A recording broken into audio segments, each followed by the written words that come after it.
Hello, my guest today is Tom McGovern from Geatin Engineering. We're going to be discussing New York City Local Law 97 and how buildings can improve energy efficiency, reduce their utility bills, and reduce their emissions generally. This will also apply to buildings outside of New York City, but the local law is specific to New York City. However, there is going to be legislature in the future which will have similar requirements for the rest of New York State. Tom will probably mention that. Um, Geatin Engineering is a consulting firm that have been helping buildings lower energy costs for nearly 20 years. Welcome, Tom. Thank you for spending some time today to inform our audience about Local Law 97, which requires owners to reduce carbon emissions or be subject to severe penalties. Welcome. Hey, thank you. It's a pleasure to be with you here, Stephen. I'm really looking forward to helping your viewers. Great, great. So before we get into our discussion about Law 97 and just reducing, energy costs and emissions generally. Can you just tell us a little bit about your background and your company, Geatin, and the services it provides to your clients? Yeah, sure. So I've been a professional engineer here in New York State for more than 2 decades. I received my professional engineering license years and years ago. I started in water quality, really cut my teeth there in water quality, working with some of the reservoirs in upstate New York, helping to provide clean drinking water to New York City. And every time, we go on a family vacation and we drive through, the Cross Bronx in traffic, it would take like half an hour in the Cross Bronx. You look around, see all the lights on, especially Manhattan though too, and just all those lights. And I just kept figuring, there must be some savings there. So I kept researching, started this firm, and here we are. So basically, Geotain helps to provide funding and engineering for building energy improvement projects. There's just a ton of money available from NYSERDA, from New York State, Con Ed, many different areas. And a lot of these engineering reports are funded 50%, 75%, and they really help to build up the building valuations too. So we really do help to streamline compliance, of course, too. And everybody's talking about Local Law 97, which is the big elephant in the room. So Geotain really does offer up an all-inclusive suite. We help to keep your client compliant and also prepare you for the future changes too. Right. And then so just talk, if you could just talk just briefly about the funding component. So is that how does that work? Yeah, sure. So what happens is very few people know that at the bottom of your Con Ed gas bill or electric bill, you have what's called a system benefit charge, SBC. So Mhm. everybody has been donating money into this SBC for decades and decades, and this money's just been collecting. And not many management firms or owners or other people are really accessing this money they've been depositing into the system benefit charge for decades, though, too. So what happens is that the money gets collected in the SBC fund, and you're able to access it for a lot of engineering reports to determine how you can come into compliance with Local Law 97. Every time you do a lighting project and can decide that Edison uses money to provide you rebates for your light bulbs, that money comes from the system benefit charge. And there's a tremendous amount of money available for solar improvements, lighting, electrification, a lot of different things. So we definitely really recommend everybody just takes a hard look at the funding available because it can really substantially lower your capital costs. So is that the first step that you would, let's say a building owner would, retained Geotan, you would look into what what funds would be available to them in order to fund the report and also to potentially do the work. Is that the logistics? Yeah, it used to be up till maybe Yeah. about this past summer. So it used to be that Mhm. way, where that'd be one of the first steps where we qualify you for, the different funding for that. Mhm. However, with the pressing deadlines for Local Law 97 that we'll address later on, it's just so important to get started just to see if you're one of those third of the properties that owe a penalty for this immediate year in 2024, where you really have to get going. But if you're one of the two-thirds of properties who don't owe a penalty, well, then, we can certainly take the normal strategic step-by-step approach by, providing the funding first and determining some long-term type of plans, though, too. Does that Right. make sense? Yeah, it does, and I think that sort of leads into the next point I wanted or question I wanted to ask Mm. about in broad terms how Local Law 97 works, and then how building would comply, and then the deadlines and the penalties like related. Yeah, sure, absolutely. So what happens with Local Law 97 is it was passed in 2019 as a response to a Superstorm Sandy, where the city lost billions of dollars with the infrastructure damage from Superstorm Sandy. And what happens in a nutshell for Local Law 97 is that the professional engineer takes your electric costs, your kilowatt hours, your therms of gas, any million pounds of district steam, any gallons of fuel oil, and we do some conversions to convert those numbers into New York City tons of carbon. That is totally unrelated to some of the results you have on your benchmark results. Every May 1st, buildings will typically benchmark their buildings. And with an EPA portfolio manager, other numbers for what they call tons of carbon, but that's not the New York specific calculation, though. So the first step basically is using the New York City centric calculator in order to figure out how many tons of carbon you have there. And then you just want to divide by the square footage that you have within your property to be able to determine the tons divided by square foot. And you determine your limit. Where are you with regards to the limit that you're able to emit? Are you above the penalty? Will you pay $268 per ton?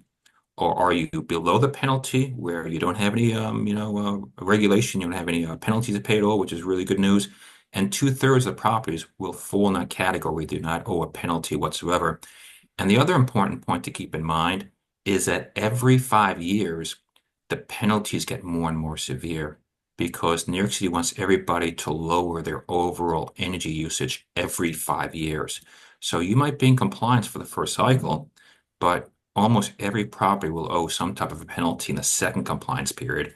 Definitely the third, definitely fourth, every 5 years though too. So you just want to, make sure that you stay up to date with all these different regulations. Right. So And in other words, the regulations that over time the compliance standard becomes more strict. Is that yes, 100% too. Well, it becomes much more strict. And listen, and use those 5 years. Don't wait till the fourth or fifth year to determine your compliance path, but plan it out. We help a lot of clients just to determine a pathway.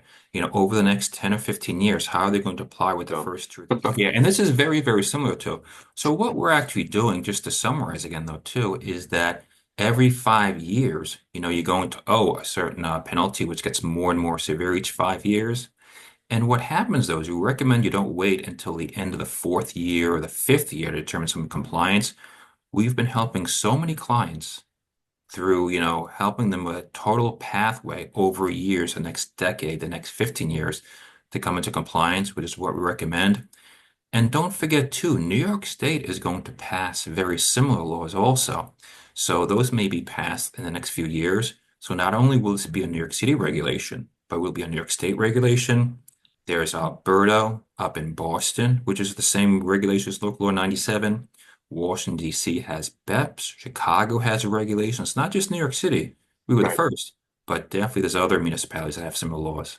Right. And so the cycles, just to be clear, we're Mhm. in one of the cycles now, is that correct? And then the other second like related question is um there are penalties. Is it each year in the cycle or is it just so That's okay. a great question. Every single year, you have to file a report to demonstrate compliance or pay the penalty every single year. So if you find out a building might have a penalty of $70,000, that's $70,000, which is due before May 1st of next year.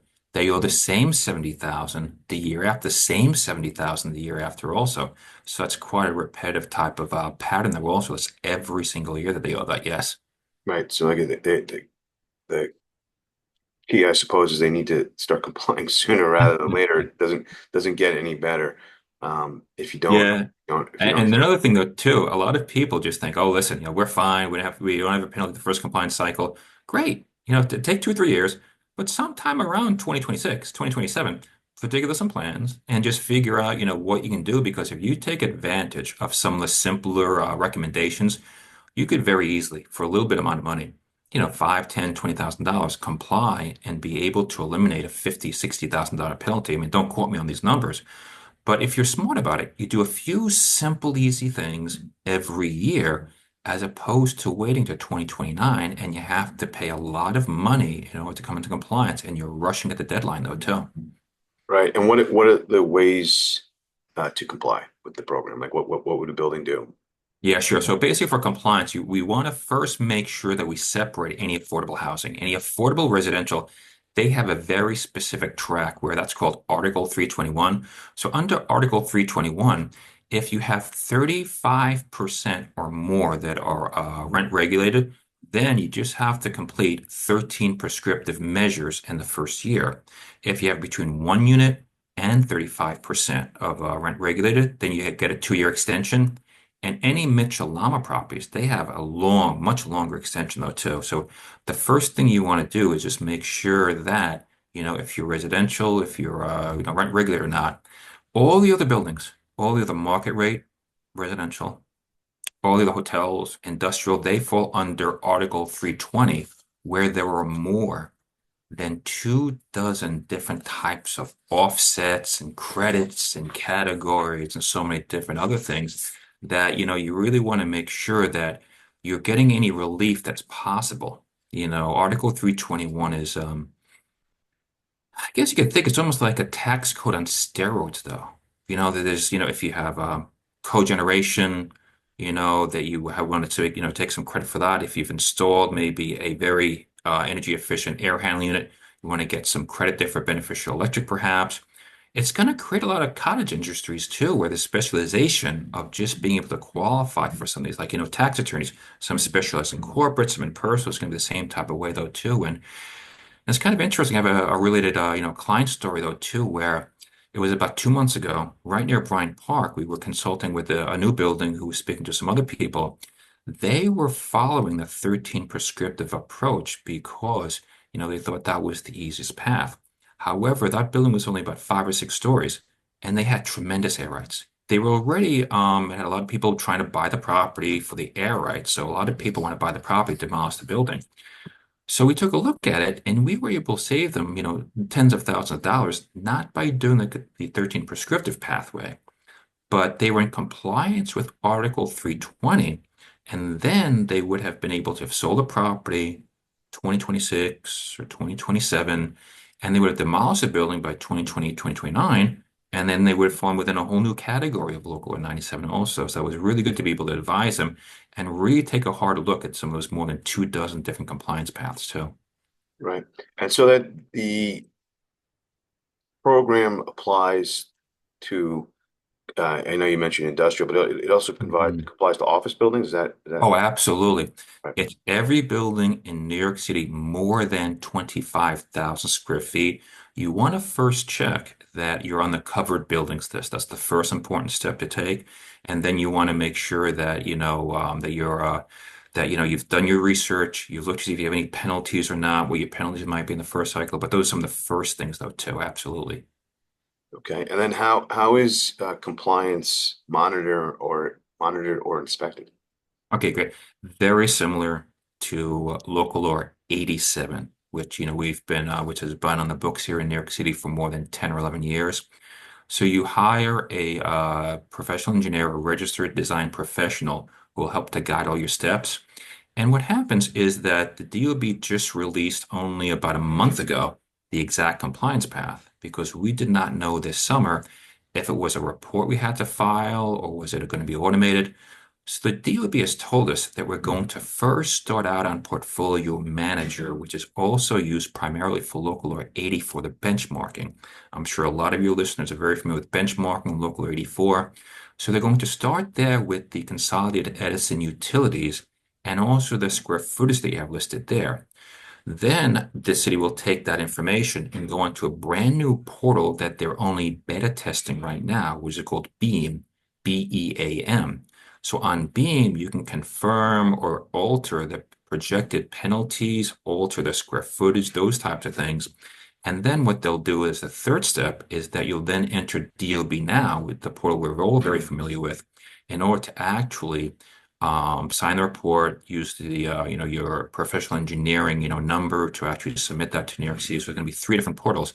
It's going to go for Portfolio Manager. It's going to go to BEAM, BEAM, and then it's going to go to the DOB Now.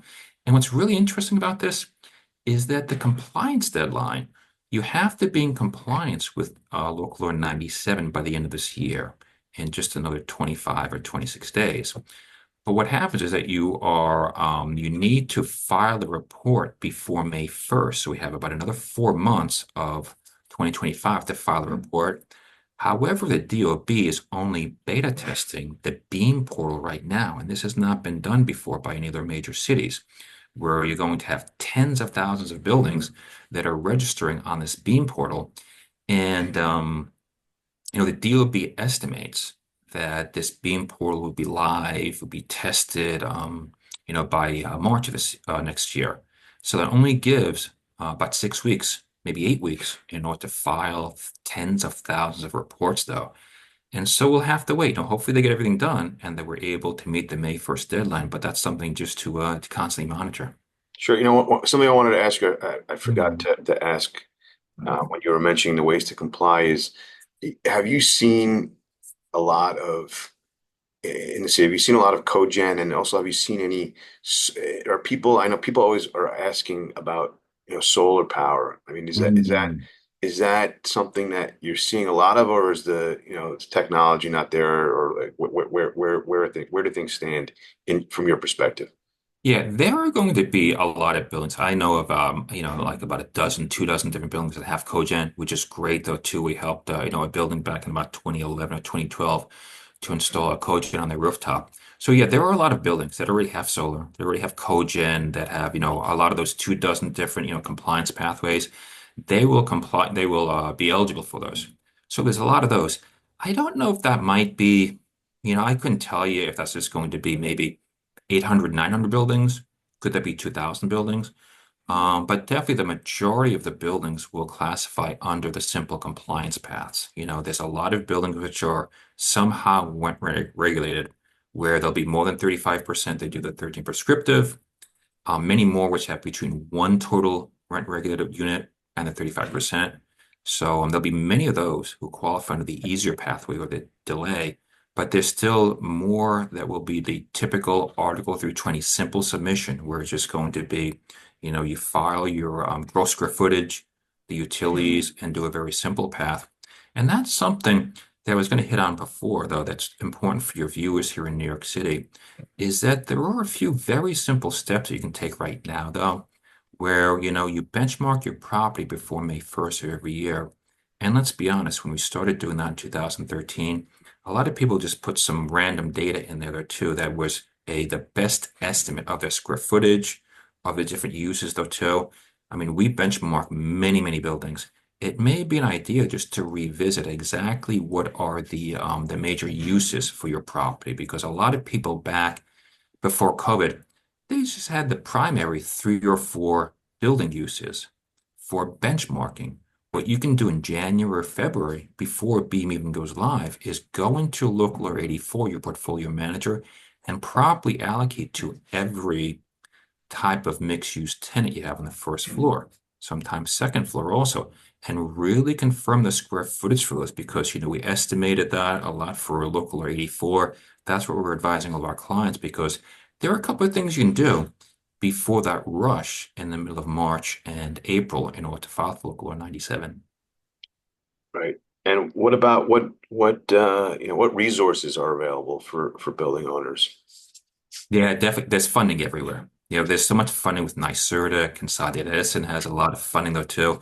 The way that those really differentiate themselves is that NYSERDA has a lot of money for funding and to be able to provide engineering studies, planning tools. So NYSERDA's primary planning tools, they have a low carbon planning, program which helps to provide money for, major renovations of, residential hotel. But definitely those two, the funding is the first most important thing. Also, Accelerate is a really nice resource though too that you're able to access though too, which is really tremendous though too, that you're able to use. They have some good resources to give you just to start you out on what you can understand about some of what you might owe, what you might be penalized. They have some very good resources. They're also Accelerator and a lot of the engineering studies that we do are funded 50% by NYSERDA for typical, market rate or for any type of office buildings.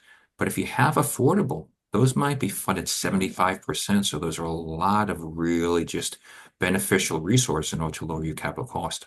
Right, and getting access to these resources, that's something that Geotain would provide, right, as part of their services is sort of making the connection or walking them through the programs available. Is that Oh, right? absolutely. And seeing specifically for your type of building, what are the programs that you're most or most relevant for your situation though too? Absolutely, because that's a big help though too, just to kind of get that out of the way though too, and just be able to help a lot of your viewers there with that. Absolutely.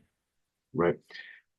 Let's see. What are people talking about? What are the hot issues? I know that the pending deadline, I'm sure, is one of them. What else? What are some things that people should be aware Yeah.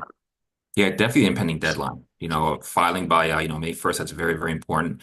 And what's really interesting is that New York City and the Department of Finance has always used gross square footage for every regulation here in energy so far.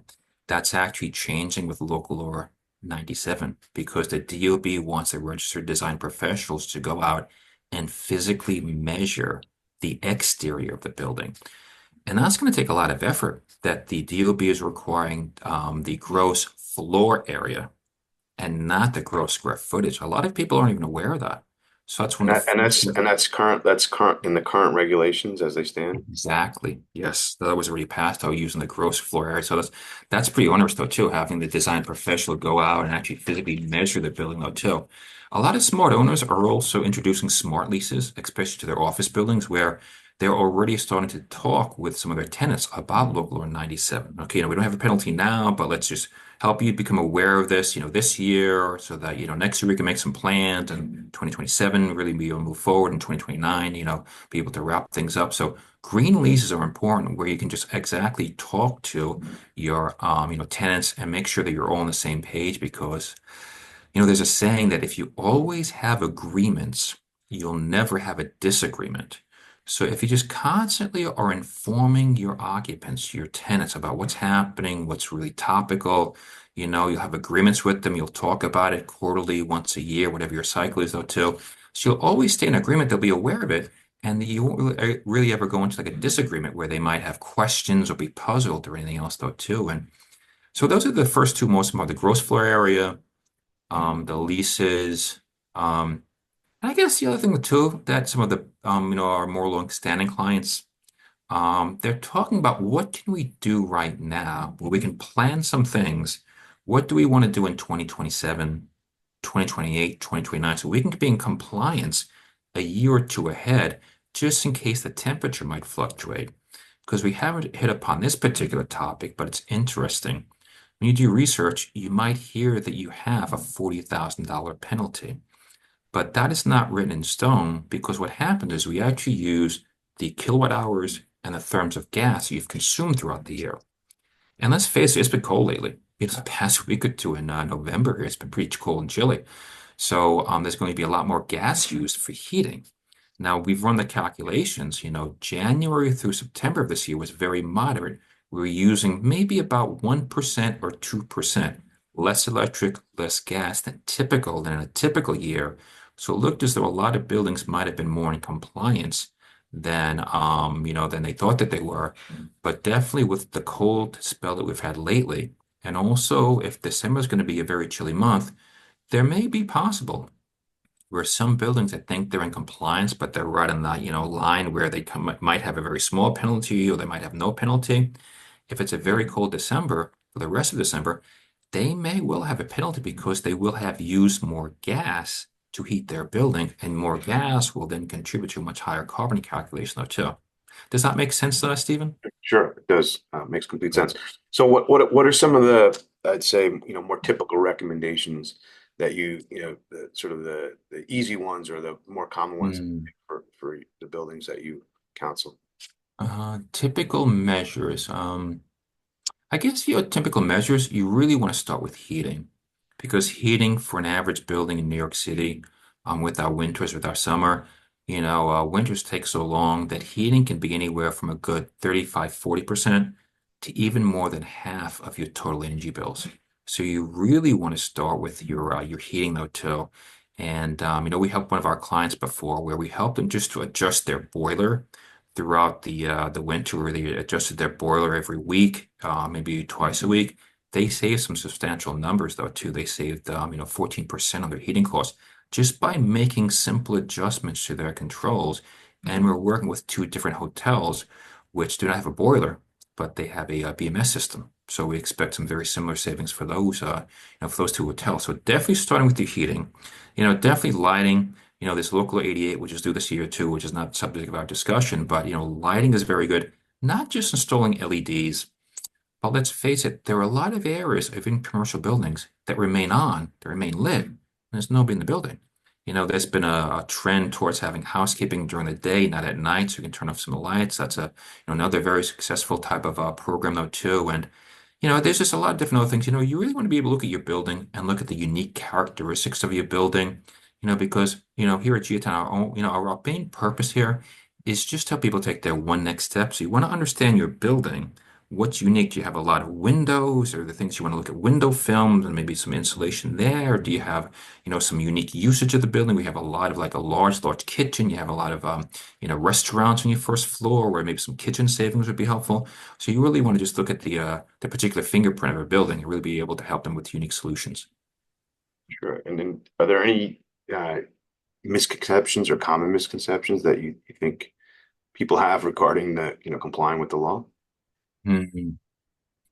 That's a good question too. I know that there's been good faith efforts, which has been out, which became law last January, was published more than a year ago.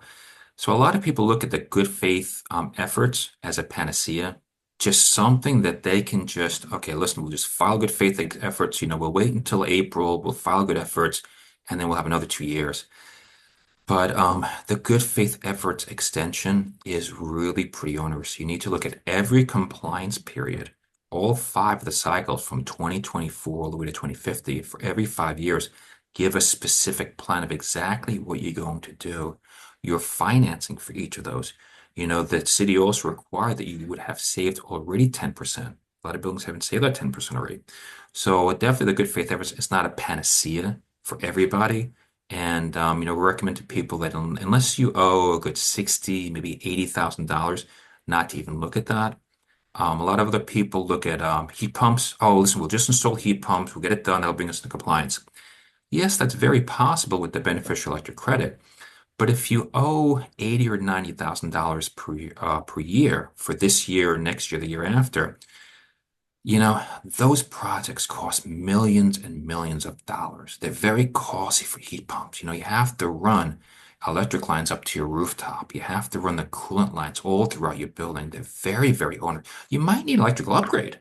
An electrical upgrade itself might cost two or $300,000. So it costs a lot. So even installing heat pumps is not quite a panacea because the heat pump technology we have now is really quite outdated. It's almost similar to beepers and flip phones though too. So I'm not sure it makes sense just to install heat pumps to electrify, get the beneficial electric credit.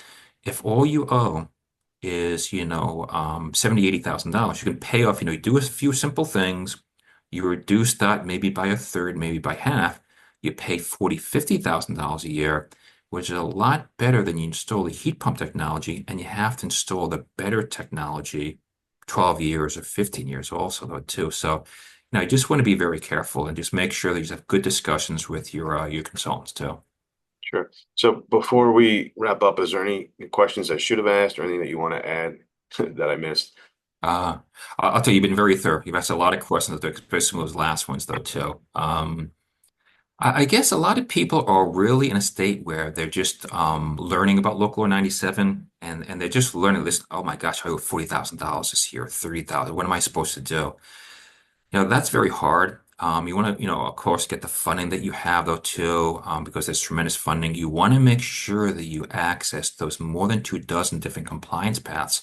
Maybe there's a way that you can, because you have some type of special feature that you do qualify. If you have any rent regular accommodations, you automatically will qualify to your extension, if not the 13 prescriptive, which is a great, great way though too. And I guess like anything in New York City, you just have to do your due diligence. You find a trusted advisor. You really want to find a trusted advisor who's going to be with you for years, who understands your building. Take things slow and steady. I know it's just really uncomfortable. Nobody wants to pay any penalty, but just don't jump into paying 100, $200,000 to try to mitigate a penalty when you can do some very simple things. You knock that penalty in half, but at least you save that 100, $200,000 though too. So, do your diligence, and slow and steady, it just always seems to win the race. Sounds like some great suggestions, Tom. So I really appreciate you spending time today to inform our audience about local law 97 and just generally how buildings can reduce emissions and save energy. How can our viewers contact you? What's the best way to reach you? Yeah, our website is geotain.com. It's spelled G as in George, Edward Albert, Tom Albert, India Nancy, geotain.com. And the best way is probably by email, which is just TJM, Tom John Mark, TJM at geotain.com. George, Edward Albert, Tom Albert, India Nancy too. Great. So thanks so much, Tom. It's been a pleasure. Hey, great. This has been a lot of fun. Thanks so much for your time. Stephen, I really appreciate it. Great to speak on your show. Thank you. All right, thank you for tuning in. If you enjoyed this content, please click like and subscribe. And remember to make every day great.